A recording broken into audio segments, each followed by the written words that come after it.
High up in the Rocky Mountains of Colorado, you can find a few reminders of the 99th Battalion Separate, a Viking battalion of 999 members, and the 10th Mountain Division of 14,000 soldiers and officers. They trained here for winter warfare for 9 months before they were shipped to Europe. These railroad tracks and the foundation of the main hall of the 10th Mountain Division are the only physical evidence left in Camp Hale today. It is a national landmark in the United States because of its historic importance. I'm Ulaski Jumper from Norway to fight for the USA. I joined up the mountain battalion, and here I think I will stay. We were told we were going to Scotland and train with Norwegian commandos and then attack Norway. Very much alive, German army gathered its forces in the Forest Isles to strike one strong, decisive blow at the American army. Kampene inn mot selve Kjerne-Tyskland, så ble Aachen et viktig punkt. Der ble 99. bataljon satt inn og kjempet svært tappert. Nazi party is willing to sacrifice every soul in Germany to stave off defeat. Patton was to our right as we was fighting in Normandy, and then north of us was the British. It was a rough time. Skal man vinne en krig, så må man vinne en krig med hjertet.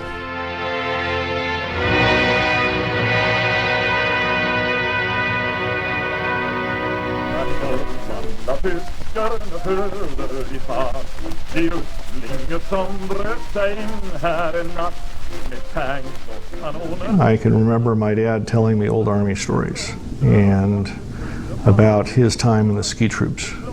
And my father was in C Company of the 99th Infantry Battalion. It wasn't until much later that I really began to understand what that truly meant.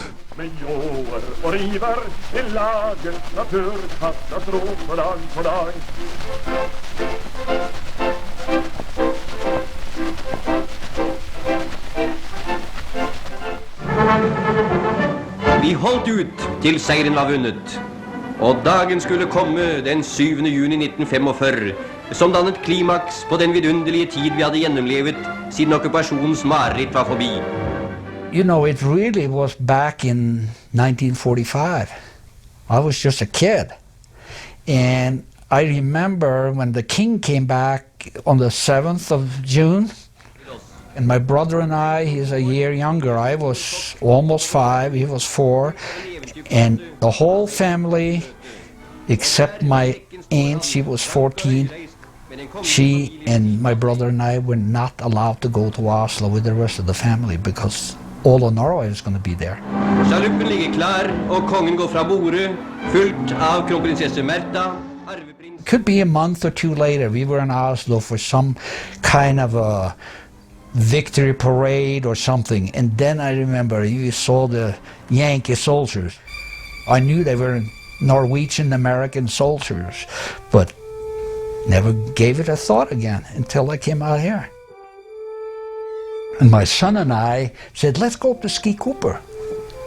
It's a nice little area, let's go up there and ski. So we went up there to ski, and it happened to be on the skiing day for the 99th and the 10th Mountain. And I had a Norwegian flag on my jacket, which I always have, and here come one of these guys in all white, you know, he had his whites on from the war, and said, are you Norwegian? So I said, yes. Oh, it was like I was the long-lost son, you know, finally he had found me, and he gave me patches and stickers and all kinds of stuff about the 99th. That's when I realized I had probably seen him before. I probably seen him in Oslo in 45. I didn't know what the 99th was, and you know, I had no idea. It could be 5, 6 years later.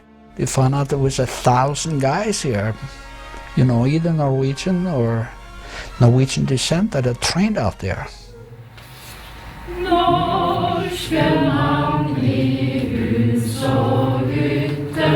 I'm delighted to be here today to award the 99th Infantry Battalion veterans with the World War II Participant Medal, the Viking Battalion. There are just a few soldiers and officers of the 99th Battalion Separate that are still alive today. In May of 2011, the Norwegian government awarded the War Participant Medal to the members of the 99th Battalion that are still among us. The ceremony was held at the Norwegian Embassy in Washington, D.C., 70 years after the battalion was established in Minnesota. Ladies and gentlemen, this is the most honorable thing that has ever happened to me. I'm gracious and thankful.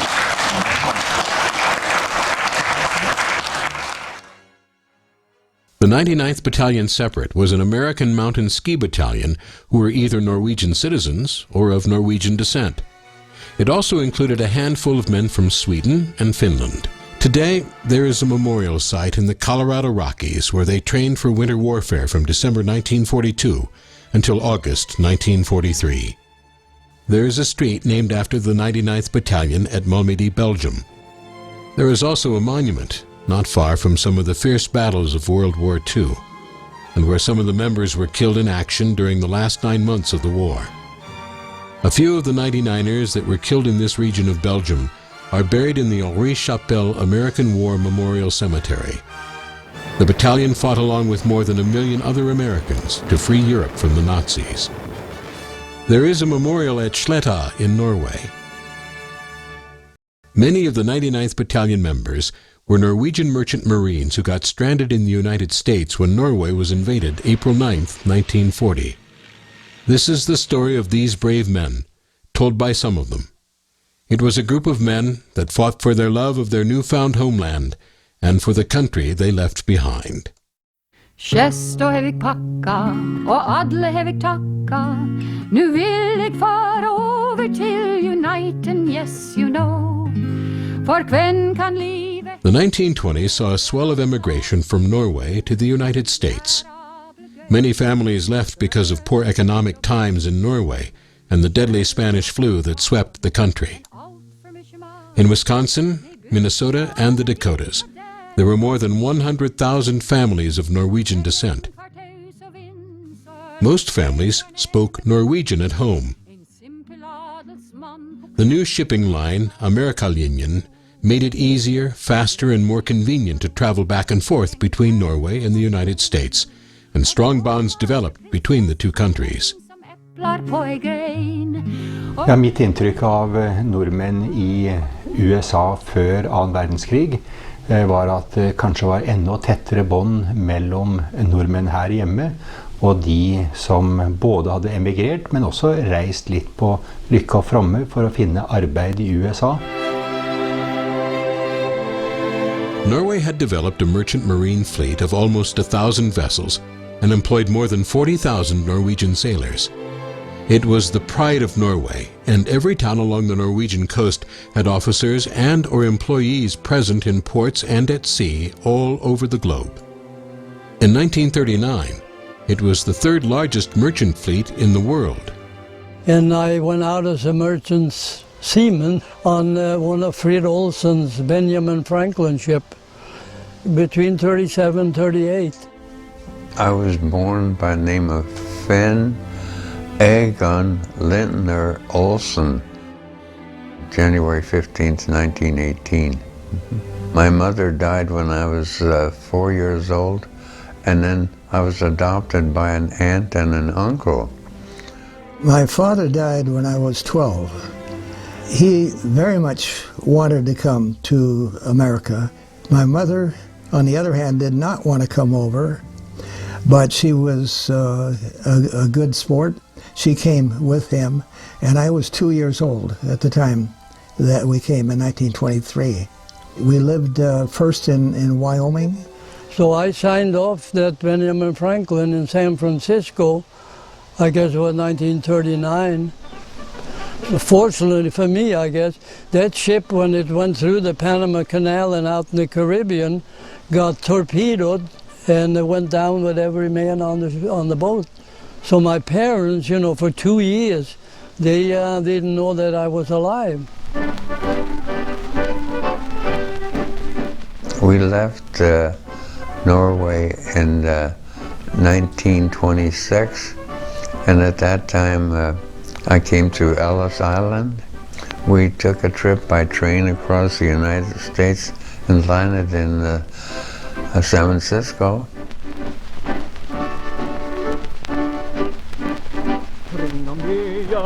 I was born in Norway, and my birthplace was in Bergen. And I came over to this country in 1925, I believe. My dad came over first. There's no work over there. My father and his father and mother and sister who were born in Norway, they came in 1883. They came to Wisconsin. I was through with the 5th grade when I left Norway. I was out fishing when I was 13 with my father. And I stayed fishing until 42. Then I got drafted.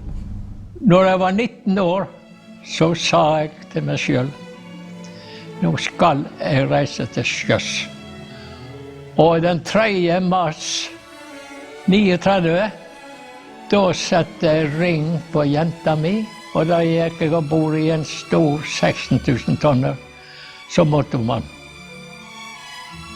Og midt i Stillehavet den 9. april, da fikk vi greia på at Norge var i krig. In 1940, the Nazis made their first major blunder, according to historian Dorothy Baden-Powell. Before April 9th, the Norwegian fleet supplied all nations, including Germany, with merchandise. Og Norge med sin store handelsflåte fikk en rekke nordmenn som strandet i utlandet. Far more than 1,000 ships manned by 30,000 seamen, 7/8 of the entire ocean-going fleet, found their way to British and Allied ports, ignoring the directions of the German-controlled radio stations that they should put into a neutral port. After the occupation of Norway, the Norwegian merchant marine fleet soon became part of the British fleet under the management of Nortraship in London. Until the entry of America into the war, Norwegian tankers, fastest and most modern in the world, brought 40% of the vital petrol and oil supplies that reached Britain and the other theatres of war. The resistance movement in Norway developed fast, and with assistance from England, the movement became very effective against the occupiers. It was one of the first resistance groups of its kind in Europe. All attempts to crush Norwegian resistance through German brutality has failed. The work of sabotage goes on. 40 million acres of Norwegian timber were stolen from their rightful owners to provide gun cotton and other much-needed materials for the Nazi war machine. High waterfalls and swift mountain rivers provide unlimited electrical power for Norway's efficient industry, a valuable asset to the Nazis. In addition, there were 12 German divisions of 400,000 troops stationed in Norway over the next 5 years. In the long run, this proved to be a waste of good, healthy soldiers that would have been needed other places fighting and defending occupied Europe. In April 1940, the king and his family, along with members of the government, escaped to England, where they continued to fight for Norway's freedom. Tanken om å utnytte ressurser av altså mennesker som snakket språket. Man ønsket å rekruttere for eksempel nordmenn til mulig irregulær tjeneste rettet da mot Norge. The Japanese have attacked Pearl Harbor, Hawaii by air, President Roosevelt has just announced. Etter Pearl Harbor så kom nok den tanken også da opp på amerikansk side, hvor man jo hadde et mye større potensiale av mennesker som hadde norsk som språk. Så dette grunnlaget med tusenvis av norske sjømenn ute gjorde at de også samtidig, sammen med de som var i USA fra tidligere, søkte å komme seg inn i militær tjeneste for å være med på å vinne Europa tilbake. So a lot of these special units were formed 3 to 4 months after Pearl Harbor. Historien om bataljon 99 er en unik historie i en norsk-amerikansk sammenheng. For det første så ble forarbeidene til denne bataljonen foretatt tidlig. Ja, vi har dokumenter fra mai 1942, og så kommer beslutningen om etableringen i juli 1942. knappe 6 måneder etter Pearl Harbor. Og i San Pedro så gikk jeg i land og tok bussen til New York og meldte meg til tjeneste i det militære hvis de hadde bruk for meg. I left high school in my senior year because when the war broke out, they were looking for people and I volunteered draft. My aim was to join the Navy. Ja, lille Norge med en relativt liten befolkning, med en betydelig handelsflåte. En robust befolkning, oppvokst ved havet, med fiske og fangst og tøffe værforhold, ble selvfølgelig gode sjømenn. De ble født som sjømenn. Og de bar den strategiske byrden for å få den amerikanske krigsmaskinen til Europa for å muliggjøre både invasjonen i Normandie og nedkjempe Hitler-Tyskland. I applied for the Navy and I was turned down because I was not a citizen of the United States. One thing I did was to go to the Norwegian consulate in Seattle and volunteer for the Norwegian draft. I got off the ship in Boston and took it down to New York, a ferry boat, and then to Brooklyn, New York. That when I was in Iceland, I read about the activation of the 99th Battalion. And I said, that's the outfit I'd like to be in. When they found out that I had been a ski jumper, they said, "Oh, I know where you're going." I think there was 15 or 18 of us that took the train to Minnesota, to Fort Ripley in Minnesota. When I got there, there was 5 people there when I got there. And then they kept coming in, you know. I was one of the many Norwegians that wanted to do something to free Norway of the Nazis. You had the fishermen from the Seattle area. You had a lot of the sailors from New York. You had the Midwestern farm boys from Minnesota and Iowa and Wisconsin. And you also had sailors who were displaced. So the 99th was made up of a wide gap in ages. They're probably a little bit older. Og denne strategiske beslutningen om å kunne sette opp en norsk avdeling med nordmenn, norsktalende, og først og fremst med norsk nasjonalitet, for meg et tegn på strategisk lederskap. Å kunne tenke klart, positivt og målrettet i de mørkeste tider.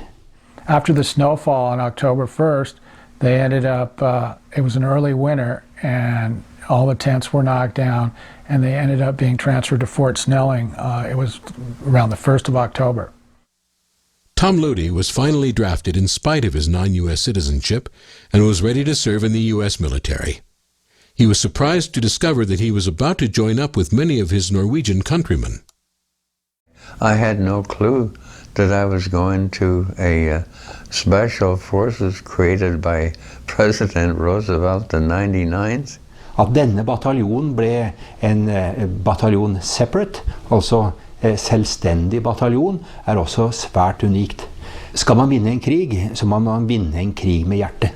Jeg sikker på at disse unge mennene i USA, alt ifra de som hadde reist til Amerika for å finne et bedre liv, men fortsatt hadde sine tanker til alle sine slektninger hjemme, og alle de 1000 sjømenn og de som var i USA, hadde et intens ønske om å redde Norge.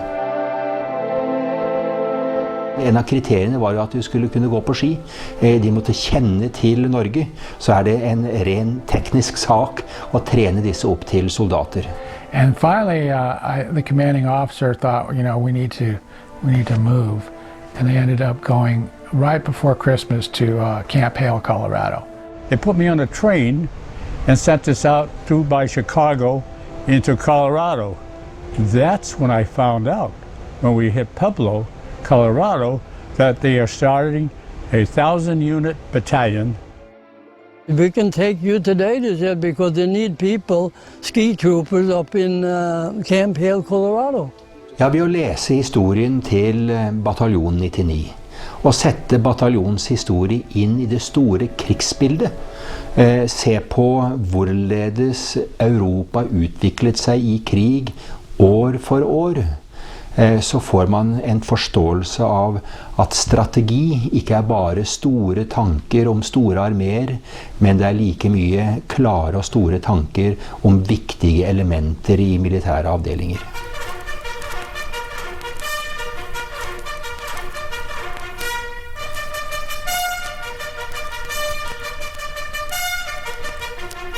Camp Hale was a remote place in the Colorado Rockies, more than 9,000 feet above sea level.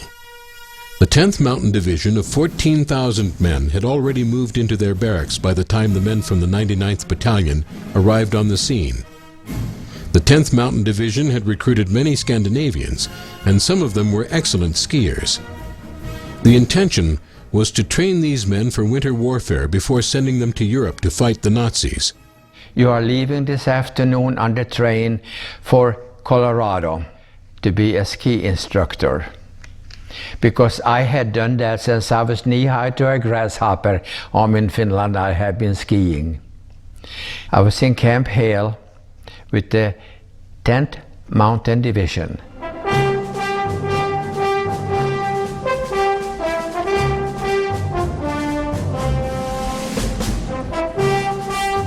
There was another unit there, the 10th Light, which was America's first ski division, and we trained with them, alongside of them, with skis and all the same tactics.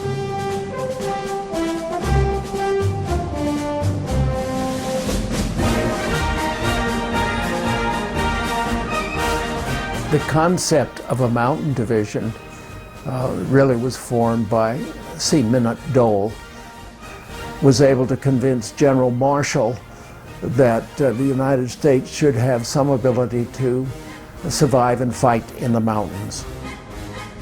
About 250 of the 12,000 men at Camp Hale were really, truly experienced skiers. The rest of us, about 6,000, were experienced in skiing and mountaineering. The other 12,000 had no experience with the skiing. The National Ski Patrol recruited troops for the 10th Mountain Division. You needed 3 letters of recommendation, really, initially, to get into the division. Let the taxes rise, we'll economize and cut our budget in two. We can trade the car in for a horse or a bicycle built for two. Then around Christmas time I heard about 99th Battalion was coming in, and that was all Scandinavian unit, and I felt this is where I belong, because I am a Finn and part Norwegian, since my grandfather came from Trondheim, my mother's dad. When I entered Camp Hale, I think it was my first night, it was like coming home. I couldn't believe this. The first morning I was there, we had a fallout for a roll call, and I think there must have been 5 Olsons, 6 Petersons, 6 Johansons. I was eager to train and to be part of the organization. I realized that it was a very important thing. When we paraded, we had a Norwegian flag, an American flag. America was showing us that they cared about Norway. I had problems in Camp Hale with the high altitude. I was getting nosebleed every night, and I was spending more time with the doctors than I did with the training, actually. The altitude was 9,200 feet up, and I had never been on skis in my entire life, nor had I ever held a gun in my entire life. At the crack of dawn, while it was still dark, we would be marching out to the rifle range for rifle training there, and that was brutal. I think the temperature must have probably been 10 degrees above zero. And it was very rough because you had a big backpack to carry and your rifle. So it was a pretty big load you had to carry around. I don't know what the statistics are, but Bill Smith and John Christopherson, they told me that close to half of the guys that came here didn't make it through the 9 months of training they had here. And they like to tell the 10th Mountain Division boys that that was no problem because they just transferred those guys to the 10th Mountain Division. So, whether that's true or not, it probably isn't. We were walking up and down the hills, full packs, all the time. When we were out there training in the hills of there in Colorado, there were very high, steep hills. And then some of them, they thought they could just go on, I guess, and I don't know, they didn't know how to stop. They didn't know how to bring the skis out, you know. So some of them, yeah, I shouldn't laugh at it, but you know, they went clean right into the tree, and they broke their noses, and some broke their arms, you know, because they didn't know how to stop. So in Camp Hale, I felt I was right at home, because, oh, I loved that skiing. But the people, the guys, they were tops. You could feel really relaxed and be home with them.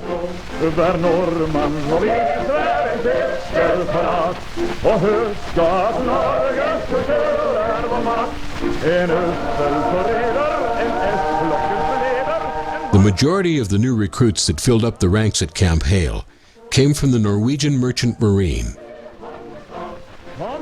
Many had survived being on ships that were torpedoed. This was a tough group of Vikings that were eager to fight the Nazis. More than 50 men came from a region in Norway called Lister.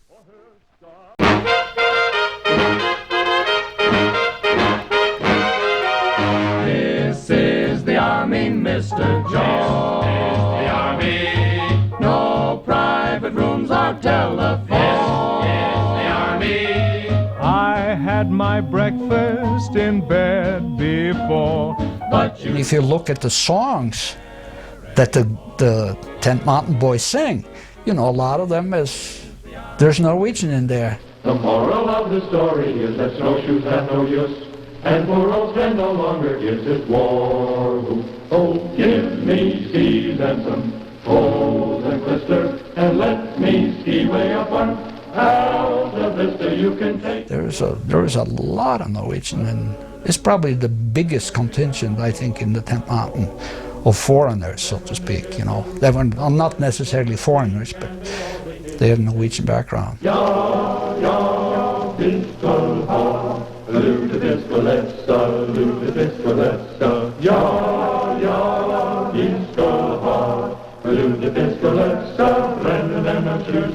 It didn't make any difference how cold it was up in those mountains, what it was. They had equipment, they could sleep in the snow, they could do anything. They come quickly at a sense go home, they drink a foaming brew, take on a rosy hue, the president pulls a string. It's the best time of their life, they say.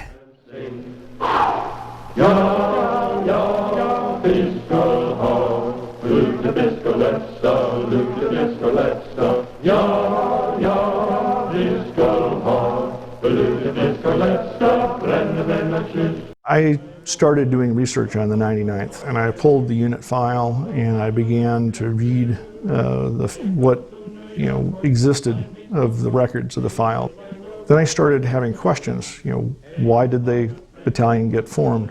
Where did it go? Why did it go there? How did it end up in the 474th Regiment? The 99th trained at Camp Hale from December of 42 until August of 43, and they ended up going to Camp Shanks. There we had some more marches. We were marching along the highway, of course, 10-15 miles with Major Hanson. We had to be in shape. They sailed for England on middle September of 1943. Don't know where to get a hold of my name. Ain't never told any of them fellers, but they call me Ula, you still say. We went on the ship called SS Mexico. It was very rough for some of the people that had not been at sea. It didn't bother me, but I know there were very few people that ate very much. That's where we had a rough ride going over there. Sea company, we were on the very bottom of the ship. So if something had happened, we would have been right at the bottom to begin with. We would never have gotten out of there. We were told we were going to Scotland and train with Norwegian commandos and then attack Norway. And then suddenly in Scotland we were told we were not. We were going down to the coast and we got commando training. We got about killing and all the tactics. I've forgotten. I prefer not to think about all that. And they shipped us down to Tidworth, England. And that was the training ground. We were training in 9 months in England. I think we were training for a unique thing, and we were told we were going to invade Norway. We got to Taunton, England, and then from there we took train to South Wales, Glenusk Park it was called. There was a Prince of Wales castle there. The officers were staying in grand style in England, while the soldiers were housed in more common living quarters. Not that that made life less enjoyable. And we had Norwegian cooks. I had Nelson was my mess sergeant in C Company, and they made the best omelets out of powdered eggs you've ever eaten. And they'd make pancakes. They'd have some in the Mermite can at noon yet, and boy, they'd be the first to be eaten at noon. They were so darn good. I was trained too, had to go down to London, and they trained me as a safety instructor. A water safety instructor. This began to confuse me. Maybe we're going right directly to Norway. Norge var et alternativ. Kanskje at det alternativet begynte å bli mindre aktuelt, det ville man I hvert fall ikke signalisere til tyskerne. And we knew that someday there would be an invasion, but still we had no idea. We had not been told where we were going, but we all felt we were going to North Norway. The British and the Americans at the time, by 1943, had concurrent plans for invasions of Europe in several locations. In 1942, 1943, there were plans under the codename Jupiter that dealt with Norway. There were another series of plans called deception plans. Strategically, Churchill and Eisenhower felt they needed to tie Hitler down to the greatest extent possible. To create a real threat or perceived threat of invasion in Norway in April, May of 1944 was part of the plan. It was called Fortitude North. Så operasjoner I Norge, det var planlagt. Man ga til en viss grad inntrykk av at det fortsatt var på agendaen for å delvis å binde tyske styrker I Norge. And there was lots of rumors that the invasion would come through Norway and in. Fortitude North specifically was to tie down the hundreds of thousands of German troops in Norway as long as possible. They had figured that it took about 3 weeks to move a German division from Norway to the continent, to France. So they wanted to make sure that they had created a plausible threat as long as possible to Norway. Nein, meine Kameraden, wir stehen fest zusammen und wir müssen fest zusammenstehen für dieses Deutschland. Into the building of their defense system, the so-called West Wall, the Nazis poured the slave labor of conquered nations. Pictures made by the Germans themselves to impress their satellites with the strength and invincibility of their fortifications. The Germans had prepared for several years for an attack by the Allies from England onto the shores of France and Belgium. Their defense wall was impressive, and there was speculation as to whether a possible invasion could be successfully launched. For that reason, it was important to confuse the Germans as to where the Allied major attack will be launched. Rumors of the northern route through Norway were definitely part of that Allied intelligence strategy in 1943. Within steel and concrete emplacements, 4 years in the making, the Germans have amassed every known weapon of defense. Whether those weapons are enough to stop the Allied onslaught will be proven in the struggle that lies ahead.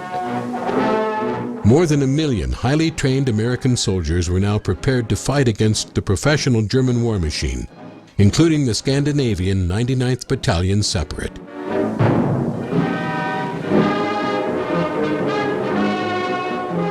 All tanksen for vest mot dag og natt. De kjørte dag og natt vest mot kanalen. All of a sudden, overhead, all we could hear these planes. Either we're in there for bombing, for France. An armed camp bristling with tanks and trucks and guns from the United States and Canada. Here is the fruition of 4 years of planning and production. Here is a glimpse of England as the Allied armies awaited D-Day. Here is something of the ingenuity of Allied engineers. Assault boats and invasion barges launched directly from the decks of the ships that brought them to England.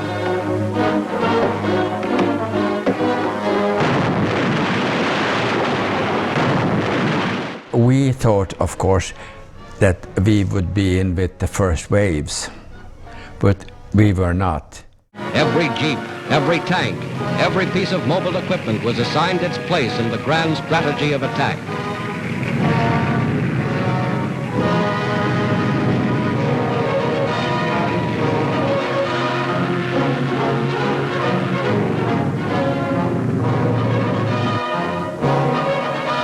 Then, on the 5th day of June 1944, a fleet of more than 4,000 ships put out from England. This was D-Day, 4th anniversary of the Battle of Dunkirk, and the Allied armies were striking back. Air action as Allied seaborne forces streamed to France for the invasion, the first great objective of which is the capture of Cherbourg.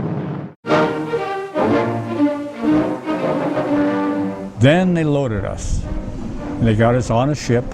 Then we found out when we got out there we were on the way to France. I was laden down with ammunition this way, this way, this way. And then on my side, I had a bag of bombs because I carried a grenade launcher. If I had slipped on that rope ladder, I'd still be down there. And a lot of times the German Luftwaffe would come out at night looking for us, you know, and luckily we had enough Navy ships and stuff out there firing anti-aircraft fire to ward them off, so we were not hit. We had helium balloons strung from our ships all over, only to keep the planes so they can't dip down and shoot through to the deck. We were bombed right off laying off the beach. We couldn't go on deck because we might get killed by our own bullets, because what goes up, it's got to come down. So there was all kinds of ammunition landing on the deck. Og vi kom ikke i land før den 22. juni. By that time, I think they were in about 8 or 10 miles, so we were blessed by that particular occurrence. My dad always spoke of once he's on shore, he turns back and sees one of those giant trucks, and the back end of that truck is loaded as if it was loaded with logs with American bodies. The beach was a horrible sight. There were people, there were bodies floating around everywhere. And my dad said, wow, that was one of the worst things he saw in that initial month. Had they not made a mistake and thinking the invasion was going to be somewhere else, and not having all the big parties that the German officers were having, I don't know how our invasion would have turned out to be, because it was a rough time.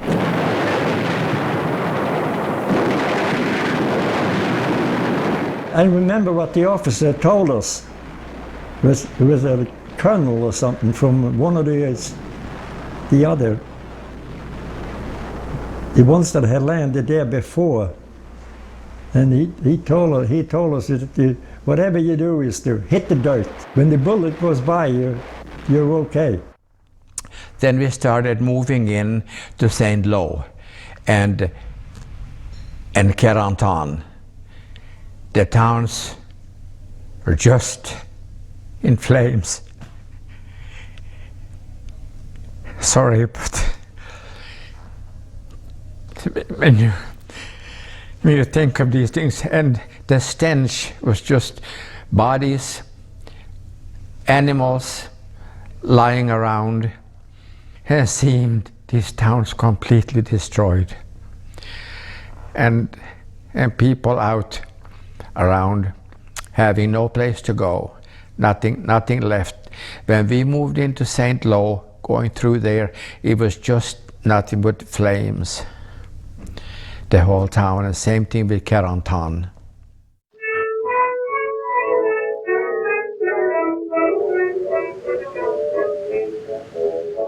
In sweet September, how I remember a maiden smiling, beguiling all through the day. Omaha Beach on the Normandy coast is a peaceful place for tourists to reflect over the fierce battle that was fought here in June 1944. How I remember in sweet September. From the landing on Omaha Beach on June 21st, the 99th Battalion was in transit to the town of Cherbourg, where they arrived on June 29th. Cherbourg was a vital strategy point for the Allies. 3 American divisions had captured the town in a bloody fight that had lasted for days before the 99ers arrived. To support the Second Front soldiers, Nazi positions behind the lines are incessantly bombed.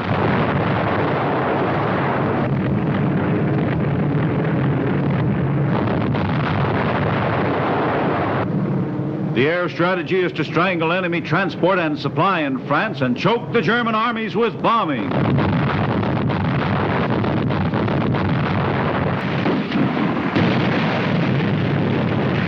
Oblivion confronts men in this maelstrom of war.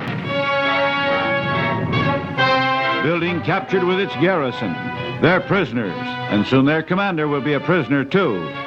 Striking drama of war occurs in the surrender of the Cherbourg commander, hulking General von Schlieben, who with Nazi naval commander Admiral Hennicke has yielded to American General Collins there. Cherbourg was to become an important harbor and landing port for supplying the Allied war machine, advancing through occupied Europe. In addition to a deep-water seaport, Cherbourg had railroad connections to Paris and north to Belgium and into Germany. The loss of the fortified city was a heavy blow to Hitler and the Nazis.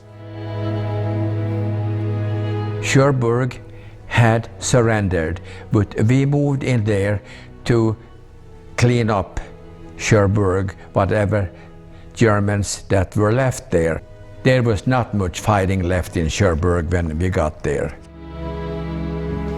And we had our first shower in about 4 or 5 weeks, and it was wonderful to get into fresh underwear and socks and clothing in Cherbourg. During the night, we were loaded on trucks from Cherbourg and taken to a staging area where we then joined the 2nd Armored.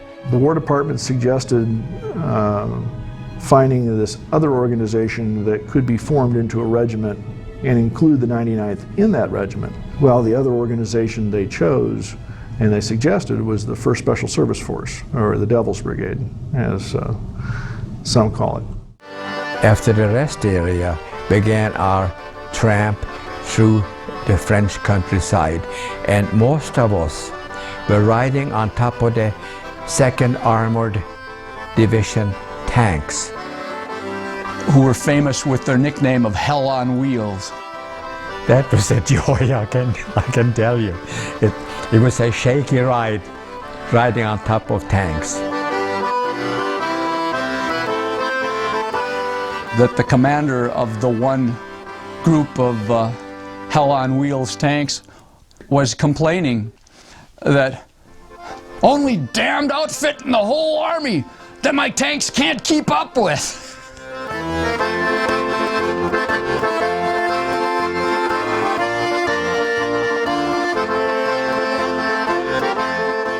Patton's Third Army was able to come up and help out. It was a godsend to have an additional army because we were part of the First Army under Omar Bradley at the time, and Bradley was doing great, but we could sure use Patton with all his armor and stuff like that. And then the British were finally starting to do better down at St. Lo, where they had landed. So by end of July, then things started opening up a little bit better.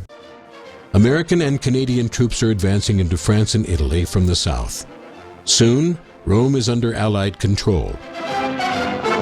The first of the Axis capitals is now in our hands. 1 up and 2 to go.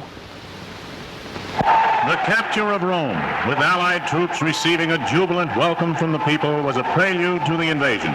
Rome liberated, and then followed with dazzling speed the supreme Allied blow for the liberation of all the oppressed people of Europe from Nazi tyranny. D-Day.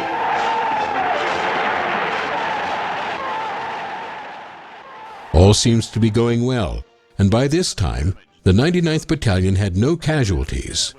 But that is about to change. Elbeuf was the first place we went in for a major battle. Where we had an awful lot of casualties. And that was quite a bit of heavy fighting. But they were German tanks all over the town, but we were kind of a little bit, shall I say, daredevils, because I remember very well walking down the street and firing with our rifles at the German tanks that were in town, and they were shooting right down the street at us. That's where our first encounter, Peter Odlund, he got killed. In Camp Hale, there were 2 fishermen, Pete Odlund and there was a friend of his. They were always together. And the other guy, he was in the 10th Mountain. And he was killed in Italy, and Pete was killed there in Elbeuf. I cried. I was scared out of my wits there for a few minutes. I had a foxhole dug under a big tree, and they started throwing 88s at us.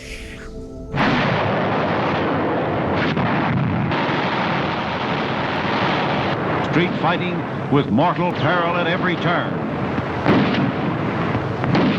God, I was scared. Colonel Turner was wounded and never got back to the unit till we got in Norway. But then finally, we were relieved by the Canadians that came in and relieved us from Elbeuf. And that regiment was hit by so many German troops that they were destroyed. And we were moved again with some trucks up, I don't remember exactly, but Versailles, I believe the town was. Well, we were moving so fast at the time, and things were going so well that we were actually talking about ourselves, saying, gosh, isn't it wonderful, we're going to be home for Christmas this year. And then what happened was we'd moved so fast that the army ran out of gasoline. We were hiding out in the woods somewhere with our armies and our tanks and our trucks and everything else. no gasoline to move forward, and that gave the Germans a chance to regroup a bit.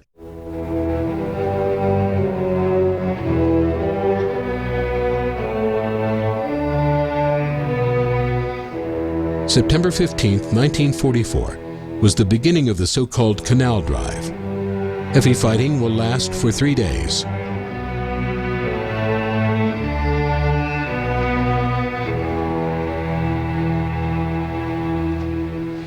The heavy combat in this region of Holland is remembered by one of the local historians. He was 12 years old at the time of the liberation of his country. For the people of Holland, September 16, 1944 was the beginning of the end of 4 years of German occupation.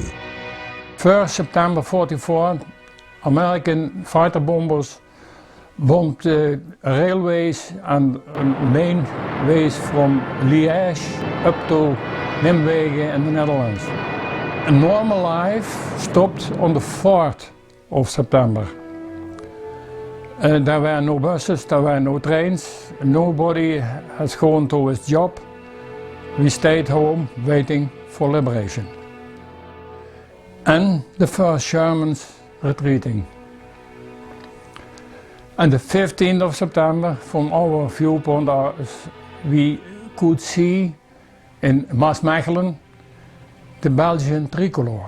That means that Maasmechelen was liberated on the 15th.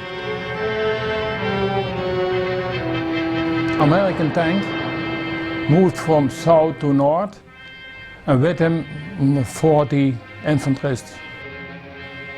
Those 40 soldiers were from the Viking Battalion. They told this man, "We are Norwegians." And they couldn't believe it. They told it later and said they thought they were Norwegians. They told it to the members of the underground army, but they couldn't believe it, they were Americans. So, and 30 years later we knew what were Norwegians. It was the 99th Infantry. It was a surprise to me that a lot of these people came from Norway or were of Norwegian origin. To liberate the people of Belgium and part of Holland came at a painful price for the U.S. Army. Many soldiers were killed in this battle, among them members of the 99th Battalion. One of the 99ers who died was the very popular accordion player from Minnesota, Osmund Skarning. A German sniper got him from up in a tree, and he was liked by everybody. He had a smile for everybody. He formed the 99th musical group, and they were performing for the guys anywhere and everywhere.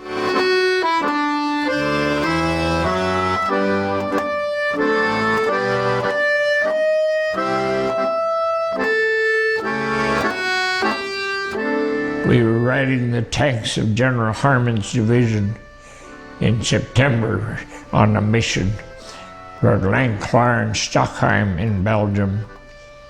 And that's when I lost my best friend John Otis, who was a lawyer from Fargo, North Dakota. He was paralyzed for 20 years. Well, the bullet went in under his shoulder blade, come out and tear in his spine. I opened his shirt and there's half a bucket of clotted blood. And I put salt on his wound, and there was a lot of men laying there wounded, and I went back and got the ambulance people to get their ass up there. John lived 20 years.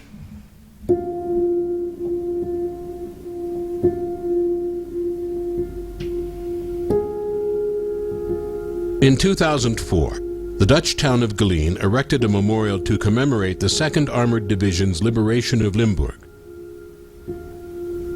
The memorial not only recognizes the 2nd Armored, but also those units that were attached during the campaign, including the 99th Infantry Battalion.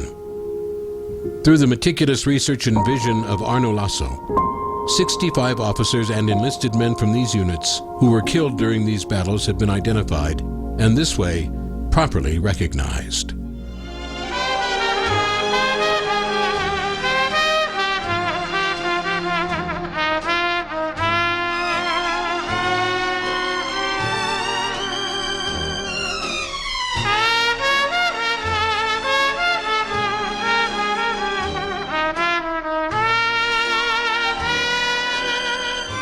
Recently, the citizens of Stockholm have collected money to commemorate the 99th Battalion that liberated their town in September 1944.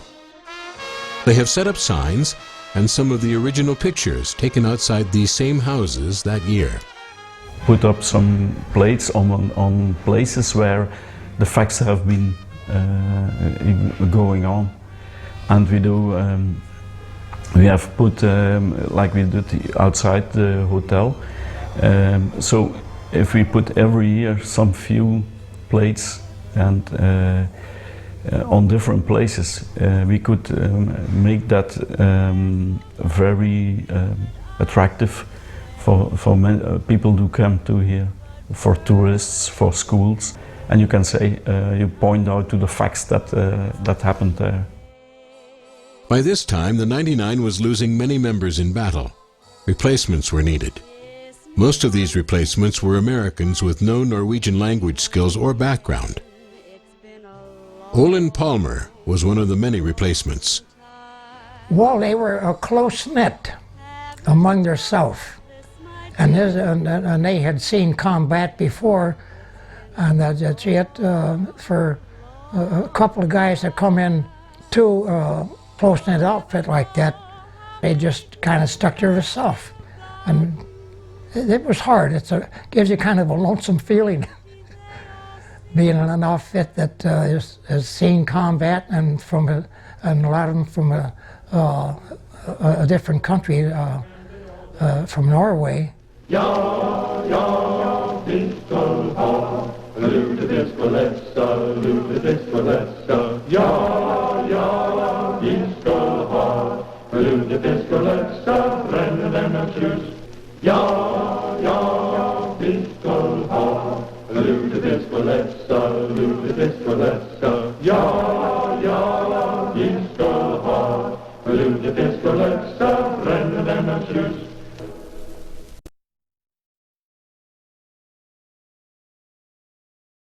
I'm Olaski Jumper from Norway to fight for the USA.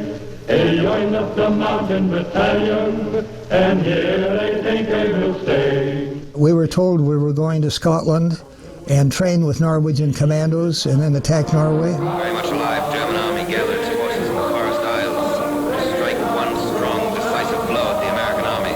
Kampene inn mot selve Kjerne-Tyskland, så ble Aachen et viktig punkt. Der ble 99. bataljon satt inn og kjempet svært tappert. Nazi parties willing to sacrifice every soul in Germany to stave off defeat. Patton was to our right as we was fighting in Normandy, and then north of us was the British. It was a rough time. Skal man vinne en krig, så må man vinne en krig med hjertet.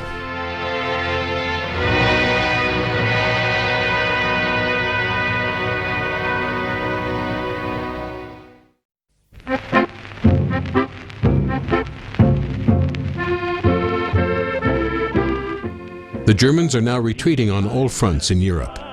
They are losing thousands of healthy combat troops captured by the Allies. For many, the victory seems to be coming sooner rather than later. However, it will take months and cost many more lives before the end of this war, and the Viking Battalion is in the middle of the worst battle zone. After the military success of the Canal Drive, the 99th Battalion moved on, and the 7th Armored Division replaced them. Their resting place was Eupen, Belgium. But the victory celebrations in the battalion were soon interrupted. The next combat for the 99th was to be known as the Battle of Aachen. It was 9 days in hell. Constant heavy rain, lack of sufficient ammunition, and a lack of food supplies made it tough going for the soldiers. Det to hendelser som svært viktige i det europeiske teatret.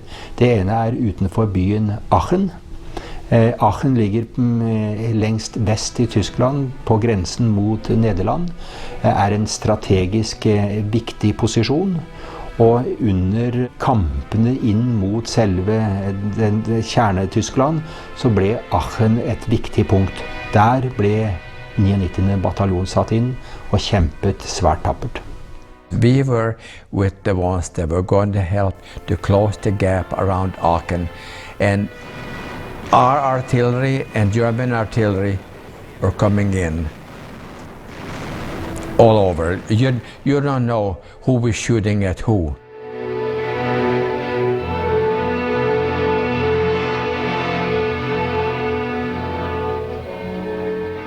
A lot of our guys got hit there. The Germans had everything just zeroed in, so whatever, when they fired, it was direct targets, because they knew just how it was bad fighting around Zealand. And I believe that's where Olli Olsson got hit. Klaus Höje. In Wertzelane is where the Germans were desperate. It was the only place where many of us were captured. Some made it back to the unit after a few days, and some came back after the war ended. The 99th Battalion participated in capturing thousands of German prisoners in the final days of the Battle of the City of Aachen.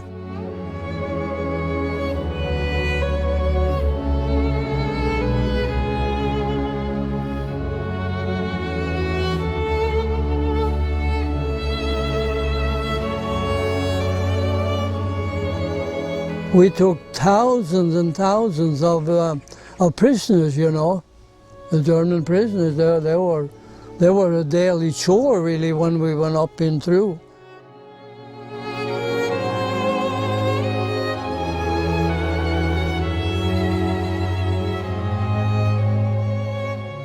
The next major hurdle would be the Siegfried Line, which was a fortification like none other defending the fatherland. There are still a few of the so-called dragon teeth on the border between Germany and Belgium as a reminder of the Second World War.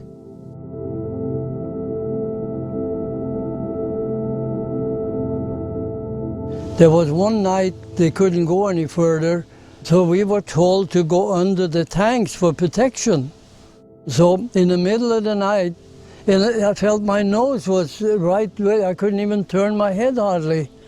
So I bumped the guy on the right and left of me. I said, you know, we're going to get squashed here because it looked like the tanks are sinking. But there were some that hadn't gotten out enough, so the tanks had to go off them, and they took half of their face off, and you know, terrible. There were snipers up in the trees all around and places. So one guy on the left of me and one on the right, they got a bullet right through the head, you know. But I dove to the ground, and would you believe that, you know, we carried the shovel, you know, for digging, and the handle of the shovel, the bullet took that and splintered it to pieces. So that's how close I got that time to a bullet, you know. And another time I got one that burned up my ear. So there were some close calls, you know. We were getting closer to Germany all the time and had been online for a while, and which is so nice. They do have enough sense to pull you back out of combat zone and replace you with other units, so you have this rotation. Combat is a terrible thing, and you do have to get out once in a while, otherwise you go crazy, you know. It's very stressful.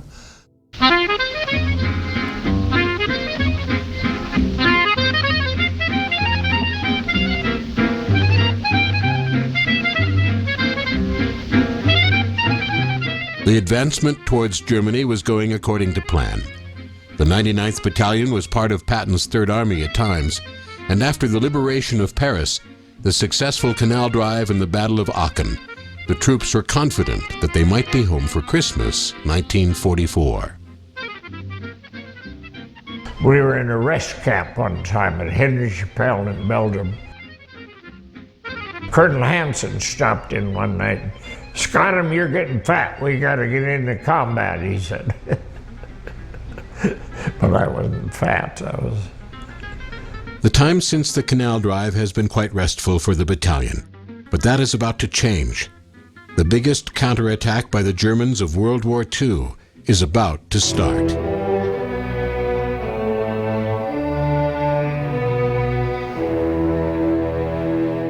Under Ardenner-offensiven så ble de også satt inn, og med et minimum av styrker så gjorde de en umåtelig stor innsats i Battle of the Bulge, eller Ardenner-offensiven som vi kaller det, rundt byen Malmedy. But we moved into Malmedy the 16th of December, and we were at Malmedy and Stavelot, 2 locations, till the 19th of January without a bath in the Ardennes offensive. We drove all night long from Florenville up to Malmedy. People were just looking out the windows and wondering what in the world was going on, because I think they had heard about the Germans coming through, say, or were trying to come.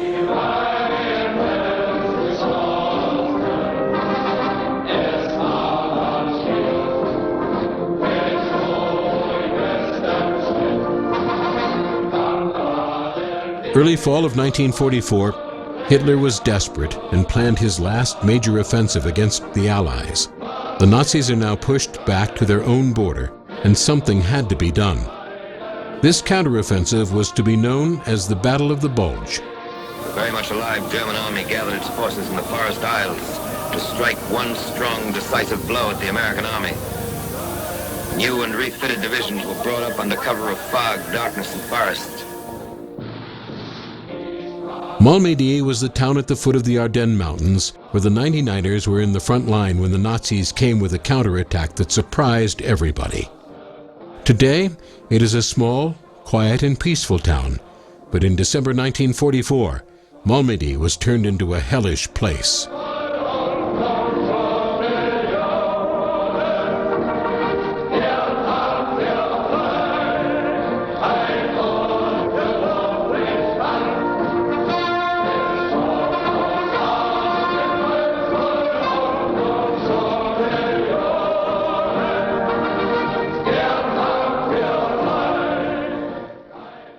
We arrived there right after the infamous massacre of 147 Americans there.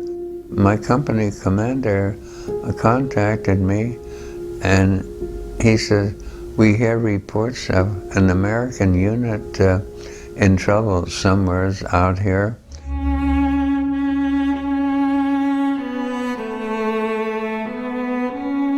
The Malmedy massacre was a war crime in which 84 American prisoners of war were murdered by their German captors during World War II.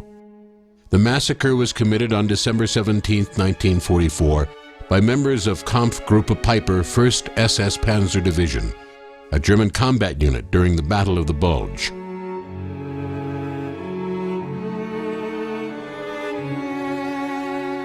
Then we came across at a hospital there where the Germans already had been there, and there was a gruesome sight because, well, you know, there was snow on the ground at the time, so some of them was they had killed doctors, nurses, and everything, but not only killed them, but they hung them up in the trees, you know, and it was terrible. But some of them, I guess, they had just shot them, and they had piled them up in a snow pile. Knowledge of the massacre led to considerable retaliation against German prisoners of war during and after that battle. Few Waffen-SS soldiers came to be taken prisoner by units such as the 3rd Armored Division. An example of the aftermath of the massacre is the written order from the headquarters of the 328th U.S. Army Infantry Regiment, dated December 21, 1944. No SS troops or paratroopers will be taken prisoner, but will be shot on sight. The word come through to all of us that, well, you know, you have to sort of kill everyone that you see, you know, with the Germans' uniform, but it was tough because when they had captured some of the Americans, you know, they took their uniforms and put them on, so you didn't really know.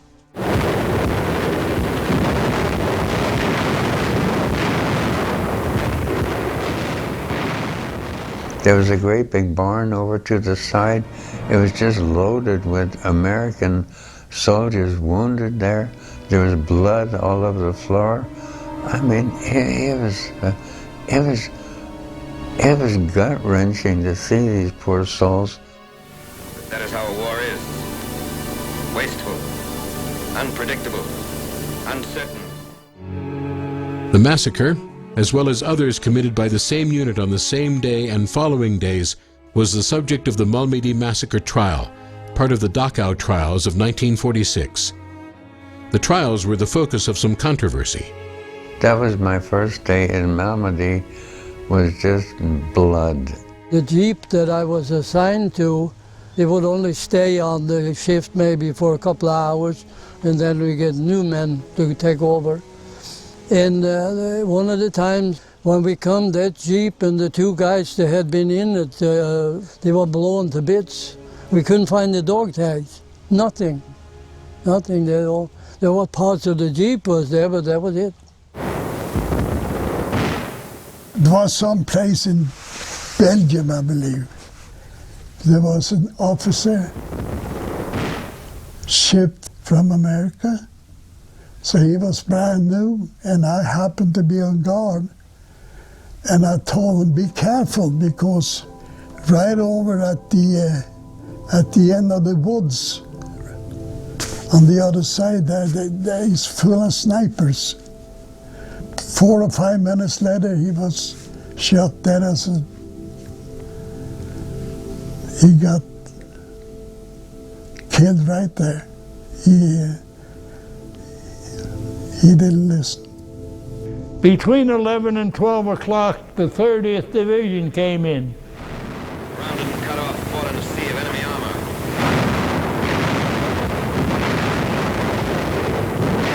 Patton was to our right as we was fighting in Normandy. And then north of us was the British. He had come fast and far last fall. We had developed a certain tendency to become complacent. Complacency came to an end. A bunch of the 30th Division was killed there in Malmedy. They wasn't killed, they were burned to death, really. But it was because the houses were knocked down and they were trapped in the cellar rink. We couldn't get them out. I didn't like basements. It only takes, nasty, it only takes one grenade. You know, I know it happened in one house. Grenade to throw down there in the stairway, and they're gone, you know? Somebody got out. That wasn't, it's a horrible way to go.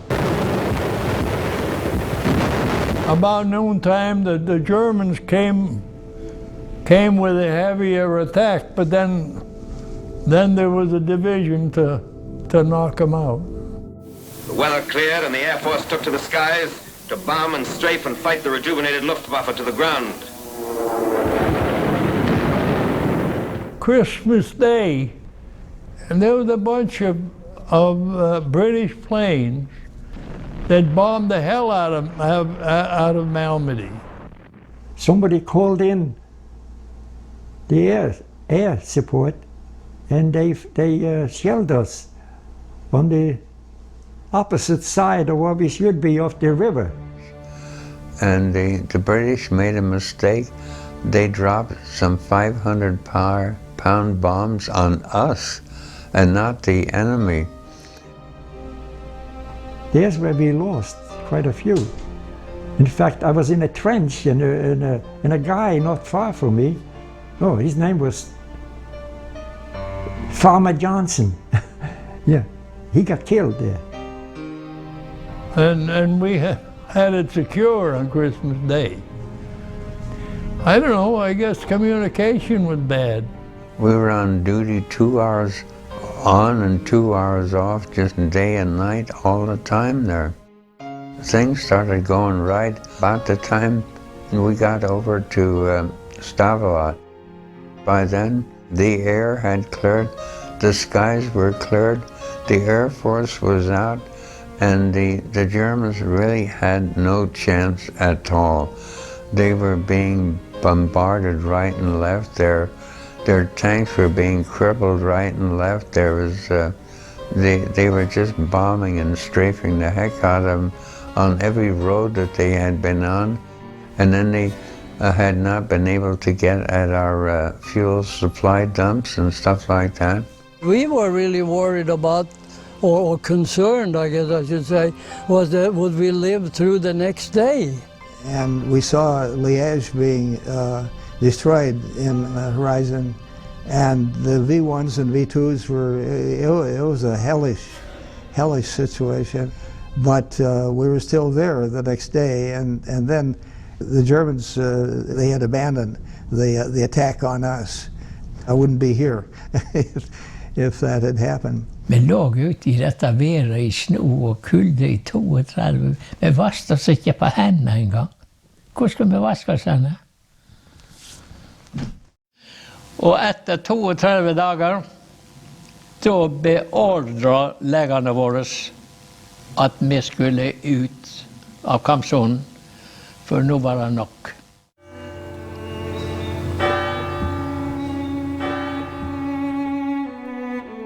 The Battle of the Bulge had a tragic impact on the civilian population. Many young children were killed, along with hundreds of citizens, and the town was demolished.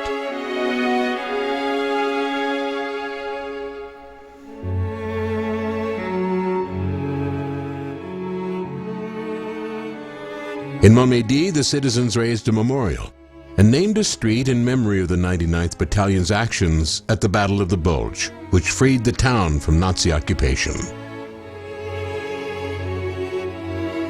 On September 17, 1944, the former mayor in Montmédy, Jenny, who was 16 at the time of the counterattack, recalls what happened that day. C'était triste, on avait peur, et on était ici avec mes parents. On était partis chercher du pain à l'école parce qu'on devait faire la file pour avoir du pain, pour avoir un pain. Mon père était resté ici à la maison et alors il est arrivé en courant et il a dit « Vite, vous devez rentrer parce que les Américains sont sur le mont. » Le mont, c'est la colline en face. Les drapeaux belges étaient déjà sortis. Nous, on n'était pas libérés, que cette colline était déjà libérée. Et alors on entendait le bruit des tanks qui descendaient la voirie qui vient de Boncel, ça faisait un bruit énorme. Et alors ils sont arrivés, que nous étions là-bas en train d'attendre pour le pain. On est sortis, les soldats américains étaient noirs, sales d'avoir combattu, d'avoir fait la guerre. Et nous, on sautait, on les embrassait, on les serrait dans nos bras, tellement on était heureux d'avoir la libération. Pour nous, les Américains, on ne les oubliera jamais. C'était le plus beau jour qu'on a vécu, c'était de les voir arriver pour nous libérer. The Allies won a major and decisive battle in the Ardennes. From then on, resistance from the Nazi war machine was weakened. General Eisenhower recognized the soldiers' contribution to defeating the enemy in this historic counterattack. After we got out of the Bulge there, after 32 days, we got out on January the 18th. And here's another sad tidbit I have to throw in. My brother Nico, he was killed on January 15th, 1945, which was my birthday. His ship was torpedoed off the coast of Scotland. He had been in the war all that time, and the war was starting to come to an end, and here he gets killed in January of 45 off of Scotland.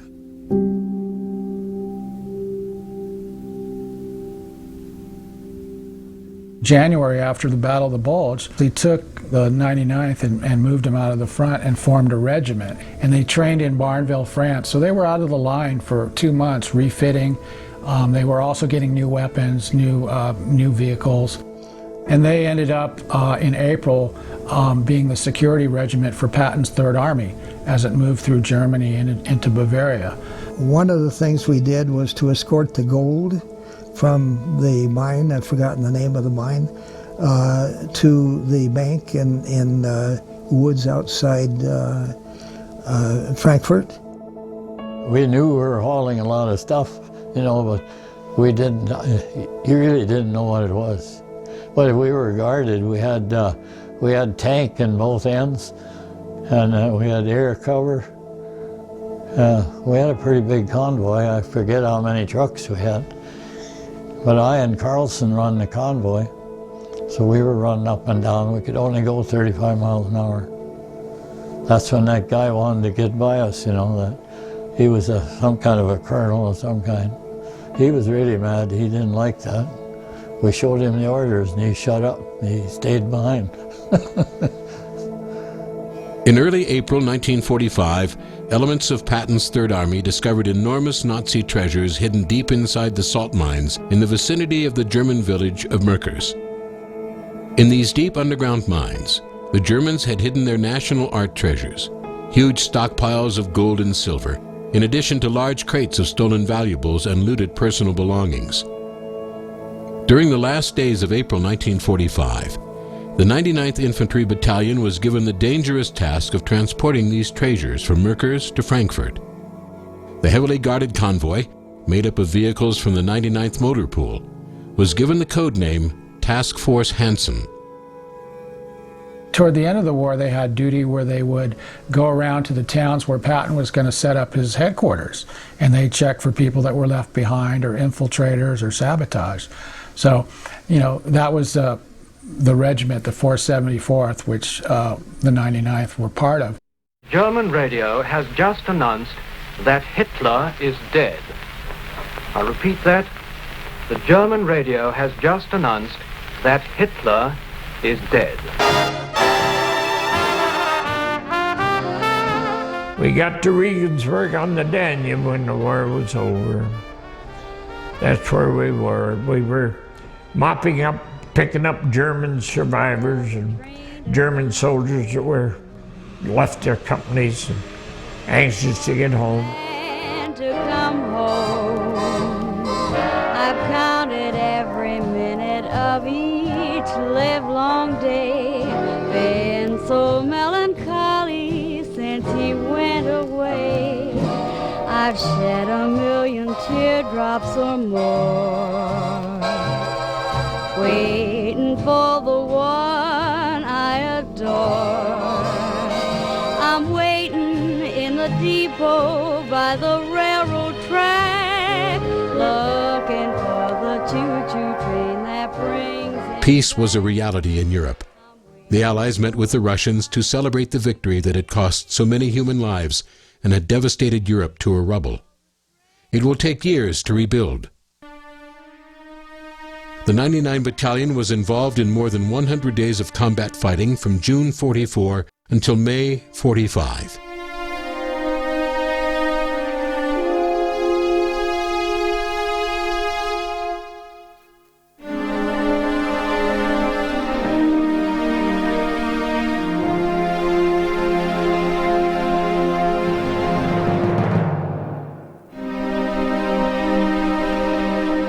At the same time, that entire regiment had a secondary mission, as the 99th had since 1943, for that task force to Norway.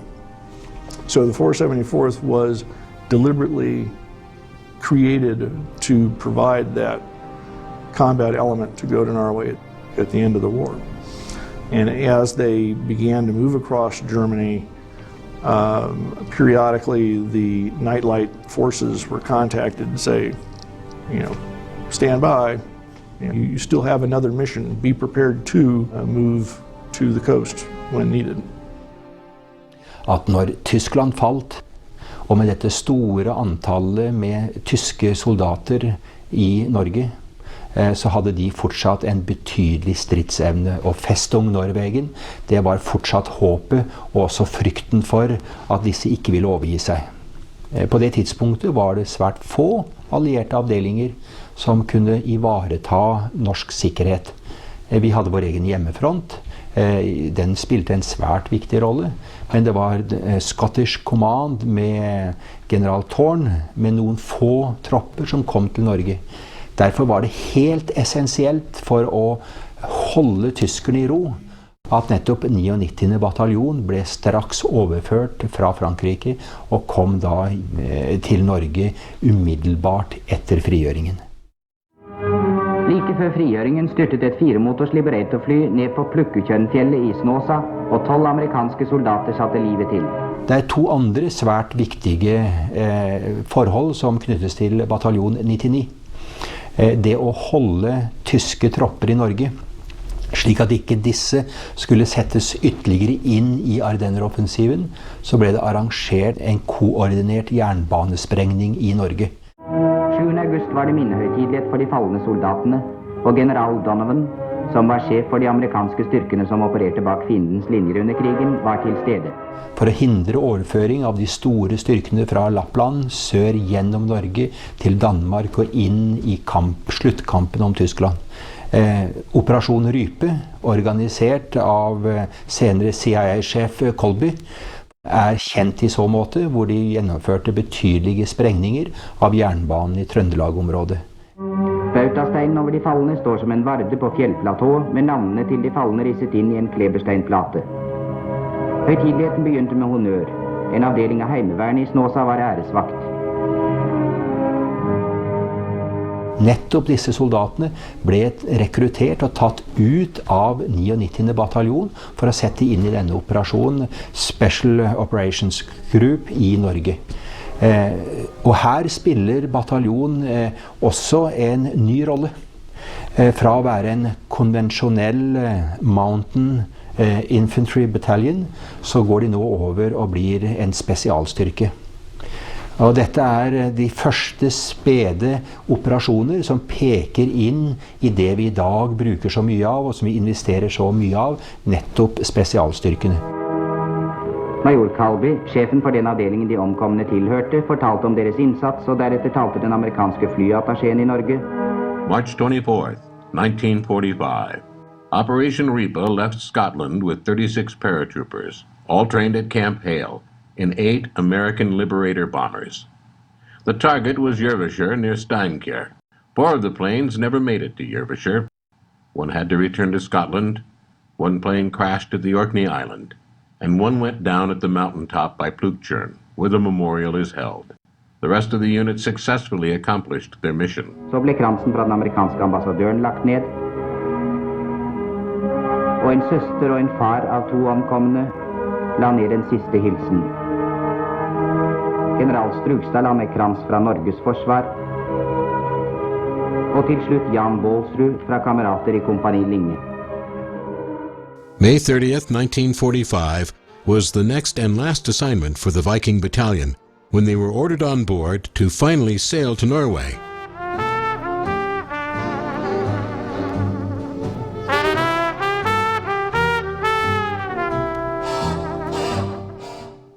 On board were many that had not seen their homeland since before the war broke out in 1940. Emotions were high among the soldiers. They had been in combat in the biggest war ever and survived. Now they would finally make it to Norway to see relatives and loved ones. But I had a funny feeling when I went into Norway. That's where Mother was born. But I never did get to her.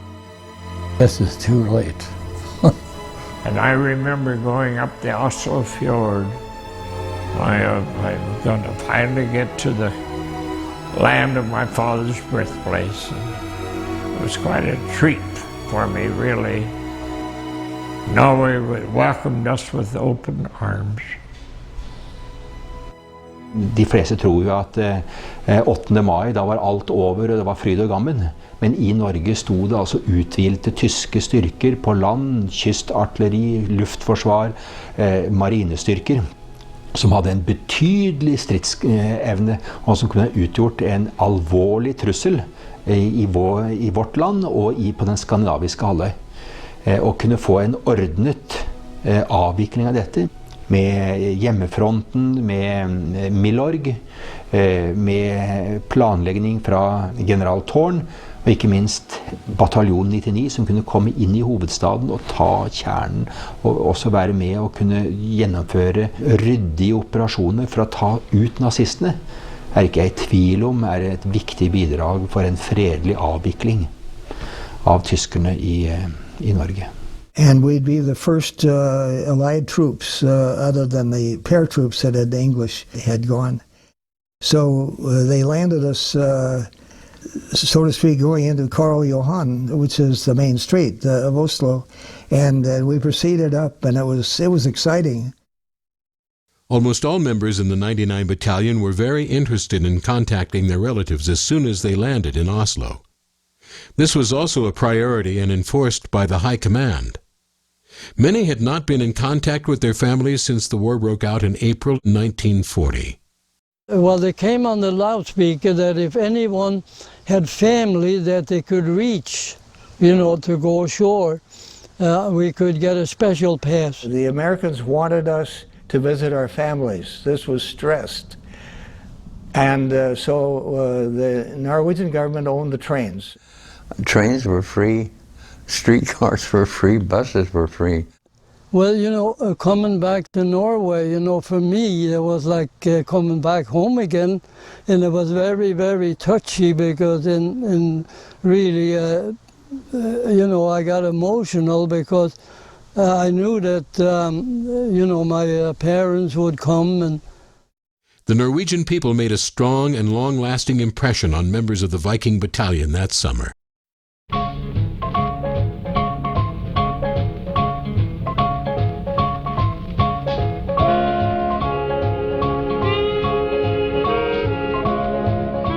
It was just a breakdown. That's what I call it. Everybody broke down.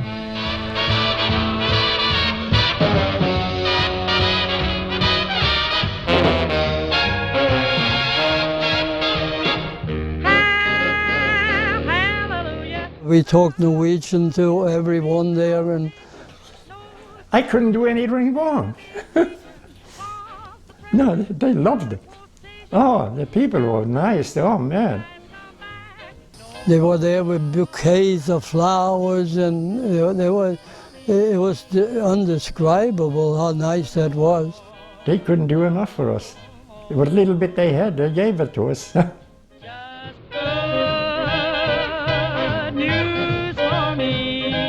The people was just so happy.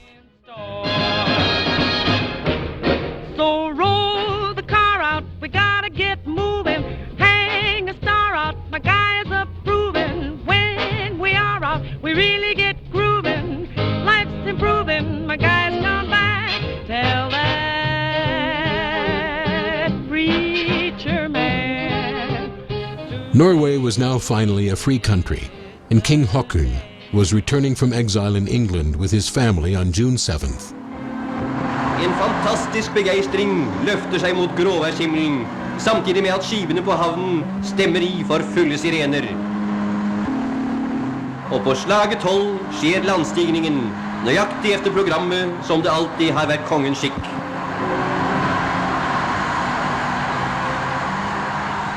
The 99th Battalion were honor guards by the harbor in Oslo as the king arrived after 5 years in exile. I was selected to be on the King's Honor Guard. As a member of the American part of the honor guard for the royal family when they came back.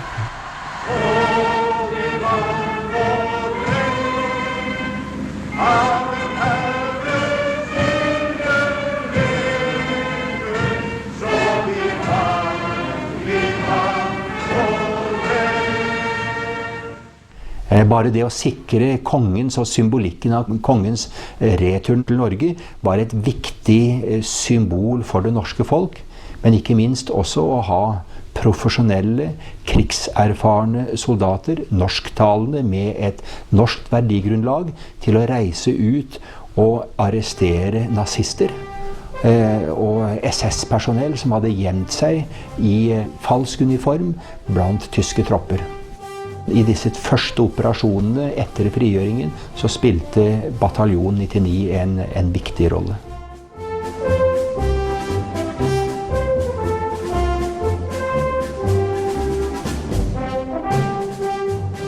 Headquarters for the Viking Battalion was set up at Smestad Camp after the Germans were forced out of the barracks. We hauled all the Germans and Russians out and put them on board ships and shipped them back to Germany and Russia. I think it was 70,000 Russian slave laborers in Norway. They drove Russians, picked up Russians, and drove them to the railroad station, and they put them on the railroad cars and took them across Sweden. And taking away all the armor and equipment from the Germans and shipping them back home.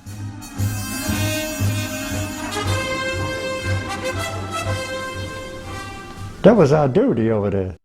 They didn't want to go back to Germany because I guess some of them, they had girlfriends and even gotten in with families and so, because they weren't all bad, you know, the ones that were there. Some of them even lay down on the ground and they wouldn't move. So we had fixed bayonets, you know, always on our rifle. So we would have to jab them a little bit so they would get going. So we didn't have any trouble with them, though, other than that they were stubborn, you know. They wanted to stay because they said, boy, we love this country. They even said that. There they found collaborators living with the Germans in the barracks at Smestad. Soon these women were turned over to the Norwegians, who shaved their heads and paraded them down Oslo's main street. However, most Norwegians were not collaborators or quislings. I had met a boy in high school who came from Norway, and I met him again. He came out to Smestad. He had been in the Grini concentration camp. The boy had been tortured by the Germans. And he died just shortly after the war. It was so sad. And Hans Martens was his name. I had one cousin over there that jumped out the window and killed himself because he had screws under his fingernails. He caught 3 times. He was in Norwegian underground. He got a statue over there in Oslo, or a bust, you know. I've got a picture of it, but I've never been there. Kara Valdemar Røde was part of the Norwegian resistance group Milorg during the war. He was born in Drammen in 1904. Røde was arrested for illegal activities by the Nazis in the summer of 1941, but was released 17 days later. April 22nd, he was arrested again and was interrogated and tortured at Victoria Terrasse. On July 23rd, he jumped from a 4th-floor window and died. In 1946, a place close to his home was named after him. I had a cousin there that had been på Grini. He was almost starved to death, so he came to see me too. And he was ready to kill the Germans if he saw one, you know, because he hated them terribly.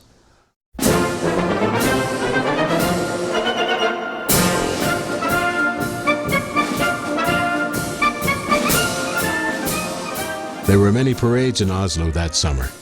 One of the most memorable was on the 4th of July.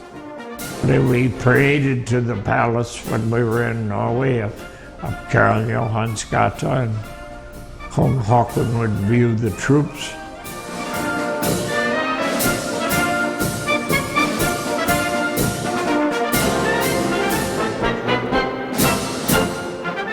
And the American Independence Day, 4th of July, was celebrated like never before or after in Oslo.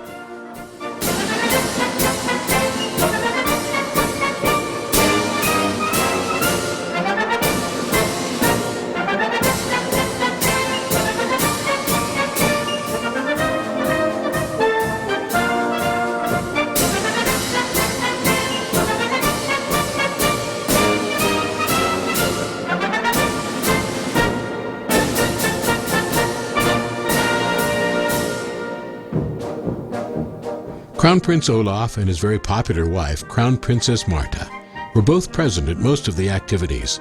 It was a summer that everybody will remember with joy. And I even had a lapskausmiddag with the king and crown prince there at the Grand Hotel after a football game. We played på Bislett i Oslo. General Bradley, along with the famous Hollywood movie star Sonja Henie, attended the celebration at the U.S. Embassy in Oslo. Sonja Henie was voted the 99th Battalion Sweetheart while they were training at Camp Hale. Now she will finally meet her admirers face to face. At last, my love has come along.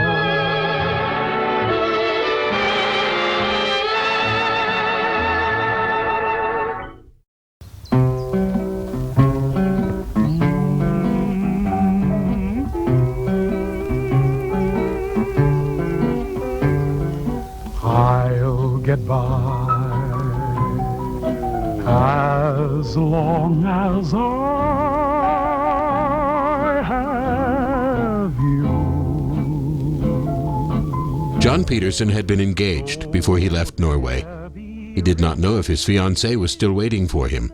After 6 years abroad, he finally set foot on Norwegian soil in June 1945. Not complain.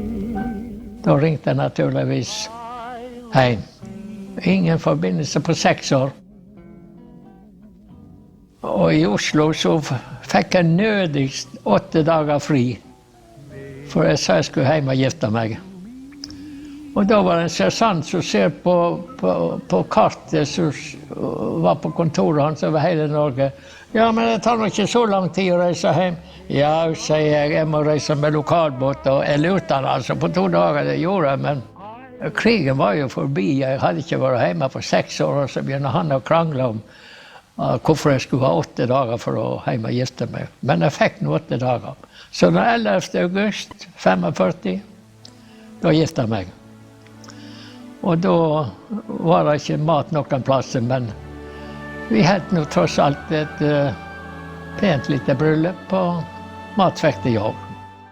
Future generations should understand and appreciate the sacrifice and dedication that these men of that generation accomplished so we can live in a free democratic world. The journey was long and many sacrifices were made, but there were rewards that few of us will ever experience. One thing I particularly liked, no matter what, was to be there when things were happening.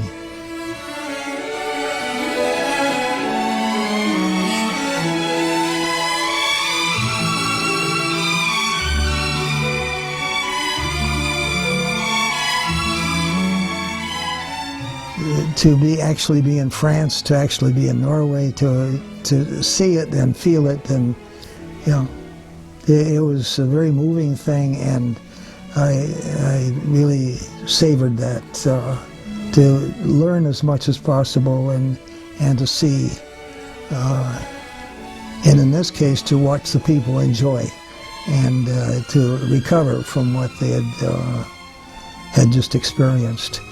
I was very content and happy to be in the 99th Infantry Battalion. And you work hard, and I think that's what I got out of it. You don't give up. The training is definitely, that's what helped you get through the war. John Peterson moved back to Brooklyn in New York with his wife after his military duties were over in Norway in 1945. After his father died many years later, he moved back to the family farm at Radøy, where he now lives alone. But the war is still with him. Nej, jag på slagmarken om den kvällen. Varenda dag. Jag ser allt. Sista åren så gråter jag nästan dagligen. Det bara kommer. Jag på slagmarken. You know, when I left that war, I wanted to forget everything I was ever, and I think I did. I can't even remember the names of some of the towns I went through. And I drove 70,000 miles in that Jeep. But veterans back then, they put the war behind them, and a lot of them didn't say a word for years and years. And now, you know, a lot of veterans are talking more about it in their old age because it's good for them. They want to get it out. Some have had nightmares. And some guys who hadn't been to a reunion in, you know, 20 or 30 years started showing up 10 or 12 years ago. There aren't many left now. So Pop, you know, never said a word about the war. A lot of these veterans came home and just started a new life.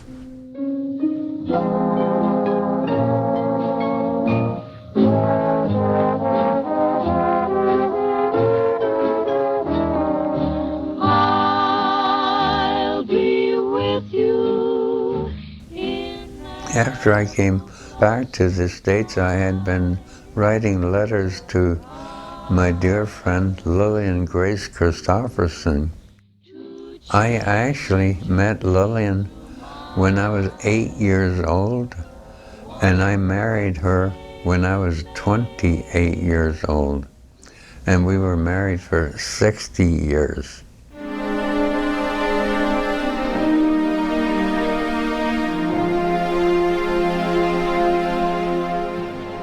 57 soldiers from the 99th Battalion died in battle during the last 10 months of the Second World War. Peter Utland was the first of the brave men to die, and it devastated his mother, who lived at the island of Karmøy in Norway. She would never fully recover from the loss of her son, according to family members. Peter was a merchant marine, and his friends and neighbors collected money to erect a memorial not far from his home when the war ended in 1945.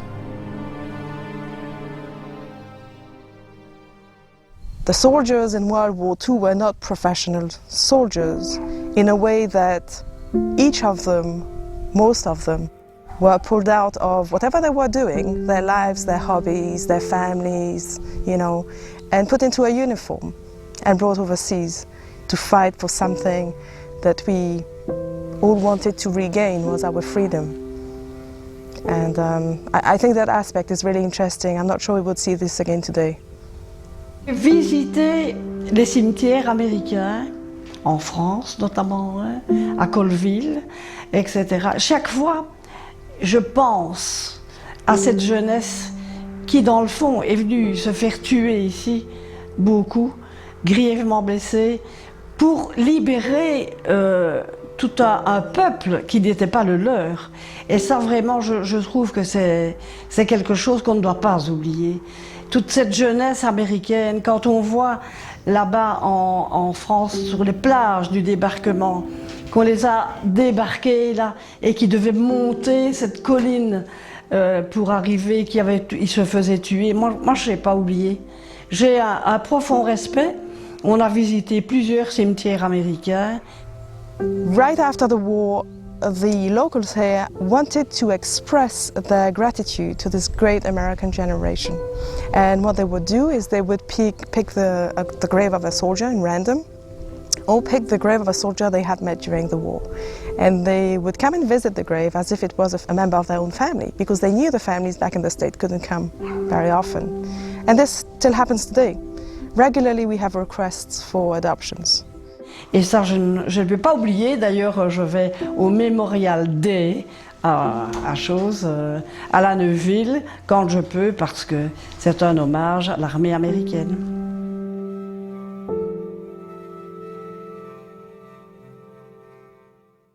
Both German and American cemeteries are places to visit today, to be reminded of the overwhelming loss of life on both sides.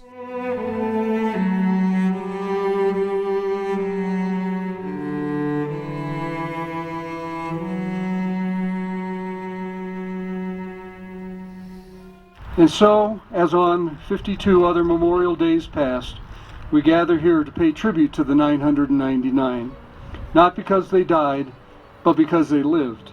Of the ethnic units that were created from whole cloth, the 99th was the only battalion to really perform its mission as designed. It is on a day like this, bright with promise, and in a setting like this, full of reminders of the unfulfilled promise of youth, that we feel a mixture of pride and sadness. My father instilled in me several things, and one of them was a love for my country, as the United States, but also a love for his mother country and my great-grandmother country of Norway. I could really sense that the fact that these young men were brought together with a common purpose, with a common heritage, with a common language. Når vi nå skal møte morgendagen, så er det viktig å kjenne sin historie. Og da vender jeg ofte tilbake igjen til dette eksempelet med bataljonen 99. I 1942, hvor verden så svært mørk ut, var det noen klare hoder som organiserte nettopp en slik kapasitet som fikk så stor betydning mot slutten av krigen. Det er jo hyggelig å tenke på at nordmenn i utlendighet ikke var helt frikoblet fra sin, hva skal vi si, norske identitet, og at man var villig til å offre livet for dette. Denne lille, bitte lille enigheten har en plass i historien. Det synes jeg er veldig hyggelig å tenke på. It is at times like this, on days like this, that we poignantly remember how many of our nation's young men did not return home to their families and loved ones because they gave their lives in order that the rest of us might enjoy a blessing of peace and liberty. I'd just like to thank the 99th because we've had a rather special relationship with them, with our monuments at Tennessee Pass and our ongoing memorial ceremonies together, remembering what they did, what we did, and what we did together. Once again, so well deserved. Congratulations.